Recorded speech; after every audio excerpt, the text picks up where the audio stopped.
बार owner बोलता है मैं ये एग्रीमेंट साइन नहीं करूंगा। लॉयड बोलता है तुम इस कॉन्ट्रैक्ट पर साइन नहीं करने वाले हो। अगर तुम इस कॉन्ट्रैक्ट पर साइन नहीं करोगे तो तुम्हारे साथ क्या होगा ये तुमको पता है। तुम्हारे पास बस दो ही ऑप्शंस है, या तुम इस कॉन्ट्रैक्ट पर साइन करो या फिर तुम अपनी बेटी को मेरे पास भेज दो। तो क्या हाल है भाई लोग। अगर तुम एक एनिमे फैन हो या तुम थोड़ा बहुत ही सही बट एनिमे और एनिमे कंटेंट फॉलो करते हो तो फिर तुमने कभी न कभी रील के अंदर या फिर किसी वीडियो के अंदर इस बंदे को तो देखा ही होगा। इस बंदे का नाम है लॉयड फ्रंटेरा। तो आज हम इसकी पूरी मानवा कवर करने वाले हैं, जिसके अंदर इसके पूरे जर्नी के बारे में हम बात करेंगे। तो दोस्तों मेरा नाम है सुमन और आप लोग देख रहे हैं mad bro YouTube channel. Let's continue the video. तो मानवा की स्टार्टिंग में हम लोगों को दिखाया जाता है कि दो लड़के माउंटेन की टॉप पर खड़े हुए हैं और वो अपने फ्लैग को उधर पे गाड़ रहे हैं। उसी के बाद हमें इस एक लड़के का नाम शो किया जाता है जिसका नाम है शूहो किम, और उसी के साथ है ये चार छुछुंदर या फिर उसके पेट्स बोल सकते हो तुम। और ये लड़का बोलता है इस दुनिया के अंदर मेरा नाम है लॉयड फ्रंटेरा, और ये बोलते ही वो अपने हाथ के फावड़े को वहीं के जमीन पर मारता है और जमीन पर एक 3 डायमेंशनल स्ट्रक्चर आ जाता है और देखते ही देखते उस खाली मैदान पर एक पूरी की पूरी सिटी तैयार हो जाती है। और हमारा मेन कैरेक्टर यहाँ पे मन पे बोलता है कि आज मैं एक ऐसे छोटे से स्टूडेंट और पार्ट टाइम सिविल इंजीनियर से एक पूरे स्टेट का प्रिंस और उसी के साथ एक हाई रैंकिंग इंजीनियर बन चुका हूँ पास्ट के कुछ सालों के अंदर। और ये बोलने के बाद हमारा मेन कैरेक्टर बोलता है जेवियर, और वहां से पीछे वाला जो ब्लू बाल वाला बंदा है वो बोलता है यस मास्टर लॉयड, और वहां से लॉयड बोलता है हमें पैसे का भंडार मिल गया है। और ये बोलने के बाद हमारा लॉयड हंसने लगता है और ये देख के जेवियर बोलता है ये साला पागल वगल तो नहीं हो गया। फिर हमें कुछ साल पहले का सीन दिखाया जाता है जहाँ पे हमारे सामने एक नोटिफिकेशन पैनल आता है जिसमें लिखा हुआ है कि एब्सोल्यूट बीइंग की तरफ से तुम चूज किए गए हो एक रैंडम विश मांगने के लिए। और उसी के बाद सीन चेंज होता है और हम देखते हैं हमारा मेन कैरेक्टर जमीन के ऊपर लेटा हुआ है और वो आंख खोलकर ये नोटिफिकेशन पैनल पढ़ता है जहाँ पर लिखा हुआ था तुम अभी एक कैरेक्टर बन चुके हो king of blood and iron game के अंदर। ये देख के हमारा एमसी सोचता है king of blood and iron, ये तो एक बुक है जो उसने लास्ट नाइट पे पढ़ा हुआ था और वो अभी एक डिफरेंट वर्ल्ड के अंदर है, जो वर्ल्ड एकदम सेम टू सेम उसी लाइट नोवेल की तरह लग रहा है उसे। फिर हमारा एमसी सोचता है अगर वो एक दूसरे दुनिया के अंदर रीइंकार्नेट ही हुआ है तो वो दूसरे लाइट नोवेल्स की तरह किसी किंग या फिर पैलेस के अंदर नहीं, एक रोड के बीच में ही क्यों पड़ा हुआ है। और फिर हमारा एमसी धीरे धीरे खड़ा होता है बट बहुत देर से वहां पर लेटे रहने की वजह से उसके हाथ और पैरों में सूजन आ चुकी थी और एक साइड में लेटे रहने की वजह से उसका मुंह भी थोड़ा सा टेढ़ा हो चुका था। और यहाँ पे हमारे सामने एक और नोटिफिकेशन पैनल आता है जहाँ पर लिखा हुआ था कि आपका जॉ हिल चुका है, आपके शरीर को सीरियस डैमेज हुआ है। और ये देख के हमारा एमसी लॉयड बोलता है चुप कर बे साले, मुझे भी पता है कि मेरा जॉ हिल चुका है। और ये बोलने के बाद हमारा एमसी मन में सोचता है तो क्या मैं night of blood and iron light novel के अंदर एक कैरेक्टर जैसा घुस चुका हूँ। और मैंने जितनी दूर ये लाइट नोवेल पढ़ी है उसके अंदर बस एक ही कैरेक्टर ऐसे बीच सड़क में सोए रहता है और उसका नाम है। और ये बोलते ही पीछे से एक और बंदा हमारे एमसी को बुलाता है मास्टर लॉयड। और ये सुन के एमसी पीछे घूम के देखता है एक लड़का जो बोल रहा है आखिरकार मैंने आपको ढूंढ ही लिया। और ये देख के हमारा लॉयड शॉक हो जाता है और ये और कोई नहीं प्रोटैगोनिस्ट है लाइट नोवेल का जेवियर आसरहान। और ये देख के हमारा एमसी सोचता है ये तो उसी बुक का मेन प्रोटैगोनिस्ट है और वो एकदम सेम टू सेम बुक जैसा ही दिख रहा है। और क्या उसने मुझे अभी लॉयड पुकारा। लाइट नोवेल के अंदर जेवियर एक बहुत ही स्किल्ड सोर्ड्समैन था बट वो ताकतवर तो था बट वो अनपॉपुलर था क्योंकि वो एक छोटे से कंट्री के लॉर्ड को सर्व करता था और वो जिस किंग को सर्व करता था उसका बड़े बेटे का नाम है लॉयड फ्रंटेरा और जो कि मैं हूँ। और लाइट नोवेल के अंदर लॉयड फ्रंटेरा को जैसा दिखाया गया है वैसे एक मेन कैरेक्टर को तो कभी पोर्ट्रे नहीं किया जाता। लाइट नोवेल के अंदर लॉयड को एक नशेड़ी और बदमाश लड़के की तरह दिखाया गया है और ये सोच सोच के हमारा एमसी जो है बहुत ही परेशान हो रहा था। और ये नशेड़ी वाली बात जेवियर भी सुन लेता है और वो बोलता है मैंने आपको मास्टर बोला ना कि नशेड़ी। और उसके बाद जेवियर फिर से बोलता है आखिरकार ये सही है कि आप आपके खुद के चरित्र को जान गए। और ये सब बातचीत खत्म होने के बाद हमें दिखाया जाता है एक पैलेस का सीन जहाँ पर जेवियर एक सेंटा के घुसने वाले चिमनी के अंदर आग जला रहा था क्योंकि ये ठंड का मौसम है। आई डोंट नो इसे क्या बोलते हैं। और जेवियर बोलता है तो आपको पता नहीं कि आप वहाँ पर कैसे लेटे हुए थे। और इसके बाद जेवियर और भी बोलता है आपने शाम को पीनी चालू की थी, उसके बाद से आपने पूरे पब को डिस्ट्रॉय कर दिया और वहाँ से निकल गए और उसके बाद आप मुझे मिले ही नहीं। और लॉयड मन में सोचता है कि क्या लाइट नॉर्मल में जो सब दिखाया गया था वो सब सेम टू सेम लाइफस्टाइल ये लॉयड भी फॉलो करता है। तो उसी के बाद हमें जेवियर की कुछ बातें दिखाई जाती हैं, जहाँ पे जेवियर बोलता है कि आपके फादर आपके लिए बहुत चिंता कर रहे थे और उन्होंने ही मुझे भेजा है आपको ढूंढने के लिए, क्योंकि आप एक नशेड़ी और बेवड़े हो सकते हैं बट उनके बेटे हैं, इसलिए उनको चिंता लगी रहती है। भाई ये जेवियर बेइज्जती पे बेइज्जती करे जा रहा है हमारे एमसी की। और फिर हमारा एमसी सोचता है कि यहाँ पे कितनी ठंडी है यार, क्या यहाँ पे फ्लोर के नीचे कोई हीटिंग सिस्टम नहीं लगा हुआ है कोरिया की तरह। और इसी के बाद जेवियर बोलता है तो मुझे अभी यहाँ से चलना होगा और मुझे कल मिस मैजेस्टी को बताना भी है कि आज सब क्या हुआ। हमारा लॉयड यहाँ पे बोलता है क्या तुम्हें सच में बताने की जरूरत है, और जेवियर बोलता है हाँ। और ये सुन के लॉयड थोड़ा अपसेट हो जाता है। उसी के बाद जेवियर रूम से निकलने ही वाला होता है, तभी पीछे से लॉयड बोलता है रुको जेवियर। पीछे घूम के जेवियर पूछता है क्या हुआ। लॉयड बोलता है क्या हमारे फैमिली के ऊपर बहुत सारा कर्जा है, क्योंकि लॉयड ने पास्ट लाइफ पे लाइट नोवेल पे पढ़ा हुआ था कि लाइट नोवेल का जो लॉयड है उसके फैमिली के ऊपर बहुत सारा कर्जा हुआ है। और ये सुनने के बाद जेवियर बोलता है तो जैसे नशेड़ी को यहाँ पे जान के क्या ही फायदा होगा, भग साले। और ये बोलकर लॉयड दरवाजा बंद करता है और उधर से चला जाता है। और उसी के बाद हमें लॉयड के कुछ थॉट्स दिखाए जाते हैं और वो बोलता है कि मुझे सब कुछ पता है कि अब स्टोरी के अंदर क्या होने वाला है। और उसी के बाद हमें पास्ट का सीन दिखाया जाता है जहाँ पर सू हो किम जो लॉयड का ही पास्ट सेल्फ है वो लेटा हुआ था और वो मन में ही बोलता है आज रात को मैंने इस लाइट नोवेल का लास्ट चैप्टर भी पढ़ के पूरा कर लिया। और वो ये भी बोलता है कि मुझे पता था कि लॉयड के साथ यही होने वाला है। जहाँ पर सूहो किम यानी कि लॉयड के पास्ट सेल्फ ने जो स्टोरी पढ़ी थी उसके अंदर जो किंग और क्वीन थे यानी कि लॉयड के मॉम डैड वो दोनों एक असैसिन अटैक के अंदर मारे जाते हैं। और लॉयड इसी के बाद से एक गरीब भिखारी बन जाता है और वो सारा दिन पीते पीते एक दिन मुंह से खून निकलने की वजह से मर जाता है। और ये सोचते हुए हमारा लॉयड गुस्से से चिल्ला उठता है और बोलता है मुझे ऐसी जिंदगी नहीं जीनी, आखिर कुछ तो रास्ता होगा इस जिंदगी को बदलने का। उसी के बाद हमारे सामने एक नोटिफिकेशन पैनल आता है जहाँ पर लिखा हुआ था कि आप एब्सोल्यूट बीइंग की तरफ से चोजन वन हो और आपके पास कोई भी एक विश ग्रांट करने की एबिलिटी है। और यहाँ पर लॉयड मन में सोचता है कि विश कैसा विश, एक ऐसी दर्दनाक मौत के साथ मैं क्या ही विश कर लूंगा। और उसके बाद हमें सीन चेंज होता है और नेक्स्ट डे में एक पैलेस का सीन दिखाया जाता है जहाँ पर जेवियर बोलता है सर लॉयड तो आखिरकार आप यहाँ पे आ ही गए। और जेवियर के सामने ही एक मिस खड़ी हुई थी जिसका नाम है मार्वेला फ्रंटेरा जो है लॉयड की मॉम। और लॉयड की मॉम बोलती है लॉयड इस बार तुम्हें पब ओनर से कल रात जो तुमने किया उसके बारे में माफी मांगनी ही पड़ेगी। ये सुन के लॉयड बोलता है क्या पिछली रात। फिर मार्वेला बोलती है कि इस बार तो माफी मांग लो पब ओनर से बेटा। और ये सुन के लॉयड बोलता है हाँ ठीक है चलो इतनी बोल रहे हो तो मांग ही लूंगा माफी, क्या ही फर्क पड़ता है। और ये सुन के जेवियर और मार्वेला भी दोनों ही बहुत शॉक में चले जाते हैं क्योंकि उन दोनों में से किसी ने भी लॉयड के मुंह से ये बात सुनने की एक्सपेक्टेशन ही नहीं रखी थी। उसी के बाद सीन चेंज होता है और हमें एक आदमी को दिखाया जाता है जो कि अपने ट्रॉली के अंदर कुछ सामान वामान उठा रहा था और तभी वो देखता है कि सामने से लॉयड आ रहा है। और वो ये देखकर कुछ ड्रम्स के बीच में छुप जाता है। और ये देखने के बाद लॉयड सोचता है क्या हो गया इसे। और थोड़ी दूर आगे जाने के बाद ही जितने भी लोग लॉयड को देखते हैं वो सब के सब छुप जाते हैं। लॉयड सोच रहा होता है कि आखिर ये सब हो क्या रहा है। और हमारे सामने नोटिफिकेशन पैनल आता है जहाँ पर लिखा हुआ था कि गाँव वाले तुमसे पूरी तरीके से डरे हुए हैं। और ये देख के लॉयड बोलता है कि ये तो मुझे भी पता है, कुछ नई बातें बताओ। और उसी के बाद लॉयड बोलता है कि जेवियर आखिर तुम मुझे फॉलो क्यों कर रहे हो। जेवियर यहाँ पे बोलता है कि ये माय लॉर्ड का ऑर्डर है, उन्होंने मुझे बोला है कि आप जाकर फिर से कोई तमाशा ना खड़ा कर दो ये देखने के लिए। लॉयड बोलता है सच में, क्या मुझे कोई खतरा वतरा है क्या। ये सुन के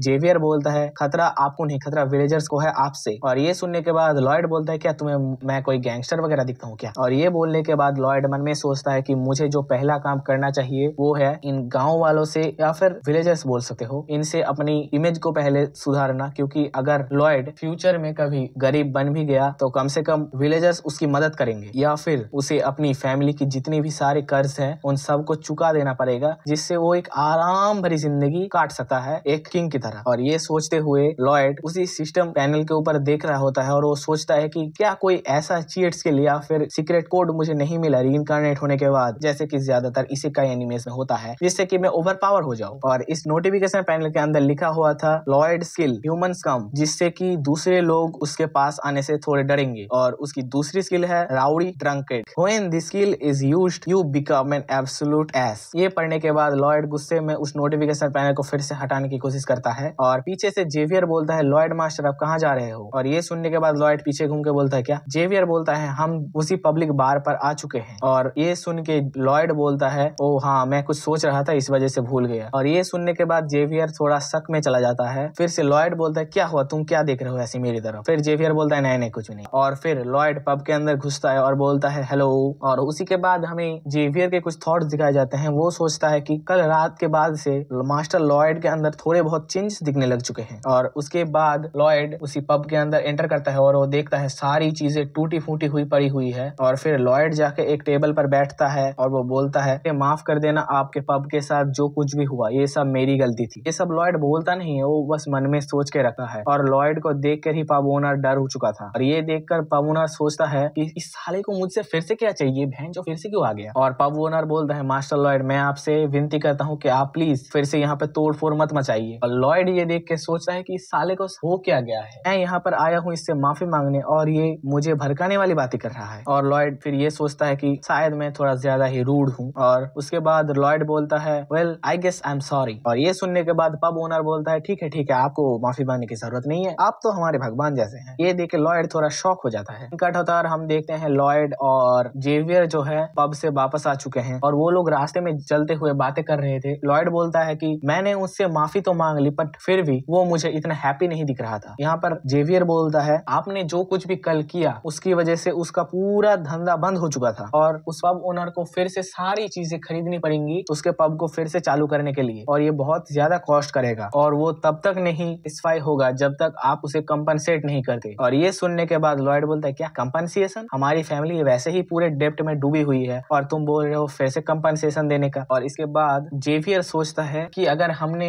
उनको रीपे नहीं किया तो कुछ भी बदलने नहीं वाला। और सिर्फ यही नहीं, उस पब ओनर की एक मदर भी है जो बहुत ही ओल्ड है और विंटर की वजह से उनको बहुत दिक्कतें भी आ रही है। मैंने तो ये भी पता किया था। और अब आप इमेजिन कीजिए कि उनको अभी कितनी दिक्कतें आने वाली है क्योंकि उनका स्टोर भी बंद हो चुका है। फिर ये सुनने के बाद लॉयड सोचता है कि इस दुनिया के अंदर टेक्नोलॉजी उतनी भी एडवांस नहीं हुई है जिससे कि रूम को ठंडियों के दौरान ज्यादा हीट किया जा सके। कोरिया के अंदर एक ऐसा सिस्टम था जिससे कि रूम के नीचे वाला पूरा फ्लोर ही हीट होता रहता था। इस दुनिया के अंदर ये एक चिमनी टाइप चीज नियरली ही एक रूम को गर्म कर पाती है और ऐसे ठंडी में एक बुजुर्ग का जिंदा रहना बहुत ही मुश्किल हो जाता है। ये सोचते सोचते हमारा लॉयड वहां से रुक जाता है और बोलता है आई फाउंड इट, मुझे एक ऐसी चीज मिल चुकी है जो मेरी पूरी जिंदगी को चेंज कर सकता है और मेरी पूरी फैमिली के ऊपर जितना भी सारा कर्ज है वो सारा कर्जा चुका सकती है। यही सोचते सोचते वो अपने ब्रेन के अंदर एक पूरा डायग्राम तैयार करने लगता है जैसा कि उसके पास्ट लाइफ के अंदर कोरिया में एक रूम हीटिंग सिस्टम था क्योंकि वो अपने पास्ट लाइफ के अंदर एक पार्ट टाइम सिविल इंजीनियर था और इसकी वजह से उसको सारी की सारी जो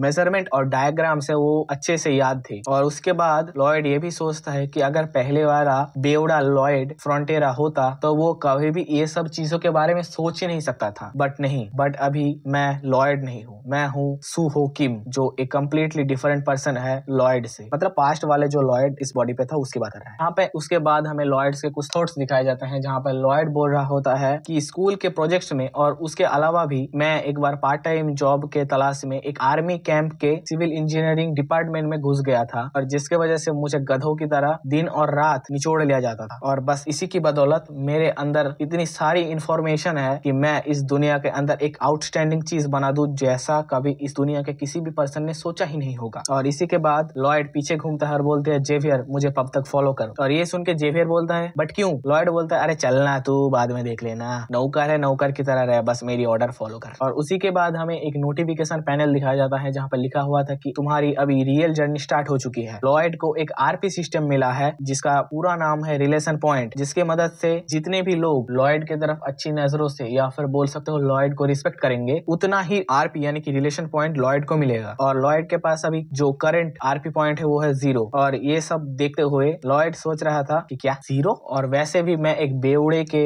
रिलेशन पॉइंट से और क्या ही एक्सपेक्ट कर सकता हूँ। उसी के बाद हमें एक और नोटिफिकेशन पैनल दिखाया जाता है जहाँ पर लिखा था तुम किसी भी पर्सन को या फिर की कैरेक्टर्स को इम्प्रेस करके या फिर उनके नजरों पे अपना जो इमेज है उसे सुधार कर तुम रिलेशन पॉइंट गेन कर सकते हो। और उसके बाद लॉयड घूम के जेवियर के तरफ देखता है कि जेवियर के पास कितने रिलेशन पॉइंट है और वो देखता है जेवियर का रिलेशन पॉइंट -30 पर है। और ये देख के लॉयड सोचता है कि हेल ना, ये तो ज्यादा ही कुछ कम है। और ये देख के लॉयड बोलता है हेल ना, ये तो कुछ कम है, ये तो कुछ ज्यादा ही कम है। और लॉयड जेवियर को बोलता है हे जेवियर। जेवियर बोलता है मास्टर लॉयड क्या हुआ? और उसी के बाद हमारा लॉयड एक बारबी गर्ल वाली पोज देकर अपने आप को क्यूट दिखाने की कोशिश कर रहा होता है। और ये देखने के बाद लॉयड लॉयड का जेवियर के साथ जो आरपी पॉइंट था वो 30 से घटकर 31 हो जाता है। जेवियर बोलता है अबे साले कल रात बाहर सो के क्या तेरे ब्रेन के अंदर कुल्फी जम गई है क्या, ऐसी अजीब अजीब हरकतें क्यों कर रहा है। लॉयड बोलता है छोड़ो ये सब, ये बोल के लॉयड आगे जाने लगता है और ये देख के जेवियर भी लॉयड को फॉलो करता है। फिर हम देखते हैं कि हमारा मेन कैरेक्टर लॉयड और जेवियर जो है वो पब में आ चुके हैं और लॉयड यहाँ पे एक एग्रीमेंट दिखा के बोलता है सो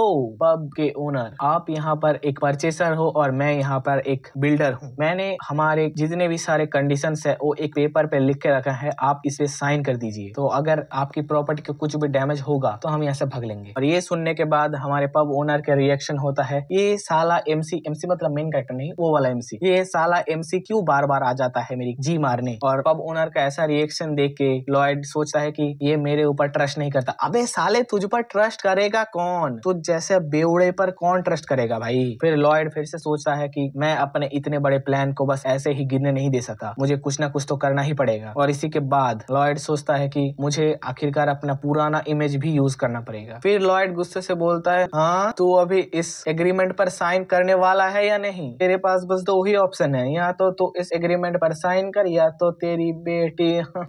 और ये सुनने के बाद पब ओनर जो है वो रॉकेट की स्पीड से अपना सिग्नेचर उस पेपर पे कर देता है। और ये देखने के बाद लॉयड हंसते हुए बोलता है कि मुझे मेरा पहला ऑर्डर मिल ही गया। और इसके बाद वो इस एग्रीमेंट को अपने जेब में घुसाता है और वो पब ओनर को बोलता है तुमने बहुत ही बढ़िया डिसीजन लिया, नहीं तो तुम्हारी बेटी। और इसके बाद सीन चेंज होता है और हम देखते हैं लॉयड और जेवियर जो है वो पब ओनर के एक जमीन पर आ चुका है, उसके घर के पीछे वाला हिस्सा। शायद मैंने सब कुछ डिसाइड तो कर लिया बट मैं इस दुनिया के अंदर ज्यादातर चीजें मेजरमेंट कैसे करूंगा जो कि अपने पुराने वर्ल्ड के अंदर मैं करता था। और तभी पीछे से जेवियर बोलता है मास्टर लॉयड। लॉयड बोलता है क्या हुआ। जेवियर बोलता है आपने फिर से पब ओनर को धमका कर एक कॉन्ट्रैक्ट साइन करवा लिया कि आप फिर से एक उसको कुछ नए दिक्कत में डालने वाले हैं। और ये सुनने के बाद लॉयड बोलता है क्या तुम मुझे कुछ चीज करने का कैपेबल नहीं समझते हो। जेवियर क्या तुमने कभी कंजंक्टिव डिटोरेशन के बारे में सुना है। और ये सुनने के बाद जेवियर बोलता है क्या कंजंक्टिव डिटोरेशन, ये क्या होता है। इसी के बाद हमारा लॉयड इस चीज को एक्सप्लेन करने लगता है ये एक ऐसी बात है जो कि तुम किसी पर्सन के ऊपर विश्वास करते हो कि ये पर्सन ये काम कभी नहीं कर पाएगा क्योंकि उसने अपने पास्ट सेल्फ में भी ऐसा नहीं कर पाया था। और यही तुम्हारी सबसे बड़ी गलती है क्योंकि लोग बार बार हार के ही एक नए चीज को अचीव करेंगे। सो या that's a true motivation for everyone. तुम्हें खुद तुम लोगों को भी इस बात से कुछ सीखना चाहिए क्योंकि मैंने भी अभी कोशिश करना नहीं छोड़ा है क्योंकि ये मेरा 5वां चैनल है जो कि चल रहा है, अभी कितने दिन चलता है देखने दो। इससे पहले जो 4 चैनल्स थे उसका समझ ही सकते हो क्या हुआ। और ये सुन के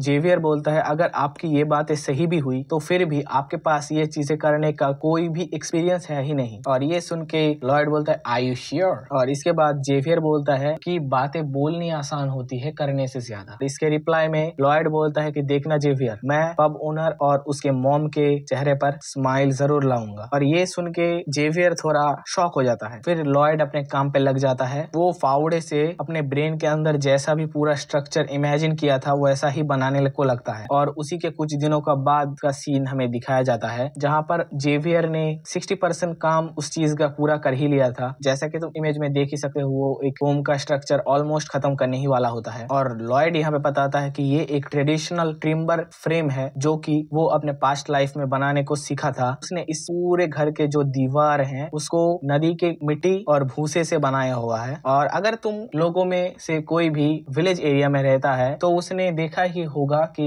हमारे इंडिया में भी ऐसे मिट्टी के घर बने हुए रहते हैं जो कि सर्दियों में बहुत ही गर्म होते हैं और गर्मियों में बहुत ही ठंडे। और उसी के बाद लॉयड नीचे लेटा हुआ होता है और वो बोलता है कि ये बॉडी कितनी वीक है। और यहाँ पे जेवियर आता है और बोलता है कि मास्टर लॉयड क्या आप कुछ ज्यादा ही समय नहीं ले रहे हो, आप एक लड़की आप एक लकड़ी के टुकड़े को काटने में भी 3 टाइम्स हिट करते हो। और लॉयड यहाँ पे बोलता है ओए चुप कर बे साले, अगर मैं अकेला ही काम करता रहा तो यहाँ पे पूरा हफ्ता लग जाएगा। और ये सुनने के बाद जेवियर सोचता है कि आखिरकार ये सच में कुछ ना कुछ तो बना ही रहा होता है, क्या मुझे उसकी मदद करनी चाहिए। और उसी के बाद हम देखते हैं कि लॉयड अपने पैरों पर खड़े होने की कोशिश करता है और लॉयड अपने ही आपको बोल रहा होता है उठ जा मेरे पैर, अभी रेस्ट लेने का टाइम है ही नहीं तेरे पास। और ये बोलते हुए लॉयड एक कुल्हाड़ी उठाता है और एक लकड़ी के टुकड़े को काटने की कोशिश करता है बट वो पीछे गिरने ही वाला होता है। तभी आकर जेवियर उसे पकड़ लेता है और बोलता है बताओ मैं कैसे काटूं इस लकड़ी को। लॉयड यहाँ पे पूरा डिटेल्स बताने लगता है कि उसे एक छोटे लकड़ी का पीस चाहिए होता है जो कि 2 हाथ लंबा, 1 हाथ चौड़ा, 1 फिंगर मोटा होना चाहिए। और इसके बाद जेवियर सारे